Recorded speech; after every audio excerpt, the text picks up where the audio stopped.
Bonjour, je vais vous faire la décomposition canonique de la AB coloration d'un chemin. L'idée de cette décomposition peut venir soit du théorème fondamental de la coloration des graphes, soit de la AB choisissabilité d'un chemin avec les listes en cascade, comme nous l'avons vu précédemment. Donc, en fait, une fois qu'on a ces deux idées en tête, la solution est limpide. C'est-à-dire que si on prend un chemin, on se donne deux colorations aux extrémités, et puis on essaye de trouver son algèbre. Quelle est la meilleure algèbre possible, où on se donne deux ensembles de B couleurs parmi un ensemble de A possibilités de couleurs. Et ben en fait, on a deux ensembles contenus dans un univers de A couleurs. Donc naturellement, comme toutes les listes sont identiques, naturellement on décompose l'univers des A couleurs en quatre sous-ensembles. Le premier, c'est un.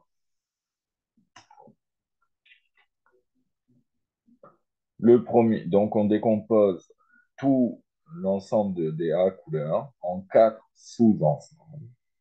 Le premier, c'est C1, qui est l'intersection des deux ensembles de couleurs extrêmes, C0 inter, C2V. Le deuxième ensemble, c'est c'est C0, la coloration du sommet V0, moins la coloration du sommet Vn. Et réciproquement pour pour la coloration du troisième ensemble, c'est C de Vn moins C de V0. Et bien sûr, pour compléter le reste des couleurs, pour avoir tout le reste des couleurs, c'est l'ensemble C4 qui est égal à 1A, l'ensemble total, auquel on a enlevé toutes les couleurs des deux ensembles de précoloration. Donc, on voit clairement que l'union de ces quatre ensembles est exactement égale à tout l'ensemble des couleurs 1A. Et aussi, on voit très clairement que c'est une partition disjointe. Donc, en fait, la décomposition canonique, quand on a deux ensembles de B couleurs parmi un ensemble de A couleurs, c'est de prendre C1, C2, C3, C4 comme partition canonique. Et donc maintenant, au lieu de regarder une coloration d'un sommet VK,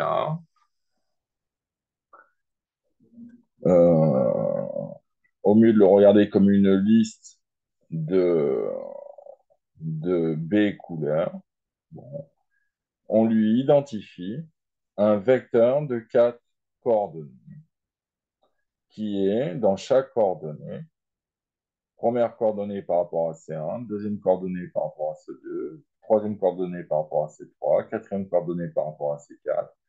Et chacune des coordonnées, c'est combien il y a de couleurs de ma coloration C2VK dans mon xème ensemble en fonction de la position de la décomposition canonique.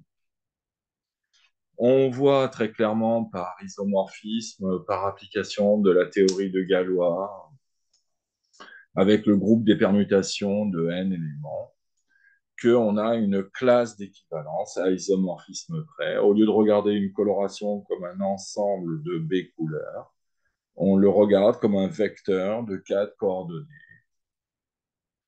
par rapport à la décomposition canonique. Et on ne s'intéresse pas au nom des couleurs, mais juste à leur cardinal, leur cardinal. On s'intéresse, donc on transforme un problème de coloration en un vecteur de quatre nombres de façon isomorphe, mais là, attention, on a la bonne décomposition canonique. Donc les calculs se feront beaucoup plus simplement et de façon hyper efficace, comme nous le verrons dans la prochaine vidéo.